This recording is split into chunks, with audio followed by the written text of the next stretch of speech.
దీనికి ముఖ్య ఉద్దేశం తెలంగాణ ఉద్యమానికి సంబంధించి వివిధ రకాలుగా అంటే వివిధ యొక్క ఫోరమ్స్ లైక్ జర్నలిస్టులు కావచ్చు, కళాకారులు, రచయితలు, లేదా ఉద్యోగ సంఘాలు, విద్యార్థి సంఘాలు, మహిళా అన్ని కుల సంఘాలు అనేక రకాలుగా ప్రతి ఒక్కరు కూడా భాగస్వామ్యమై ఉద్యమంలో కొంత నష్టపోయి అది ప్రాణ నష్టం కావచ్చు, శారీరక నష్టం కావచ్చు, లేదా ఉద్యోగ ఆర్థిక రకరకాల నష్టాలకు సంబంధించి ఉన్నప్పుడు వాళ్ళను సముచితంగా ఏ విధంగా గౌరవించుకుంటాం అనేటువంటి ఆలోచన కొద్దీ మరి ఈ యొక్క కమిటీ ఏర్పడ్డది. దానిలో భాగంగా ఈరోజు అన్ని రాజకీయ పార్టీల సమావేశం జరిగింది. భవిష్యత్తులో మళ్ళీ అన్ని రకాల జేఏసీలకు సంబంధించి లేదా ఇంకా ఎవరిని పిలవాలి, ఎందుకంటే కొంతమంది రచయితలు భావజాల వ్యాప్తికి సంబంధించి కొంతమంది రచయితలు వాళ్ళ పుస్తకాల ద్వారా చైతన్యం కలగజేసినారు, కొంతమంది గాన పాట కళాకారులు వాళ్ళ యొక్క పాటల ద్వారా చైతన్యపరిచినారు.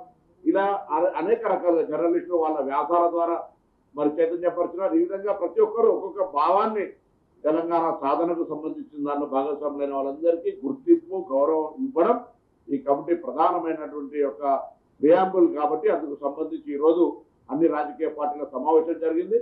దానికి సంబంధించిన ఏ విధంగా ప్రక్రియ, దీని కార్యాలయం కూడా త్వరలోనే వర్కింగ్ కండిషన్ లో ఈ యొక్క అమరవీరుల దీపం జ్వాల ఉంది, దాని లోపల కింద ప్రారంభమైతే త్వరలోనే అందుకు సంబంధించి కార్యాచరణ తీసుకొని దాని తదుపరి కార్యాచరణ అక్కడి నుంచి భవిష్యత్ కార్యాచరణ ప్రకటించబడుతుంది.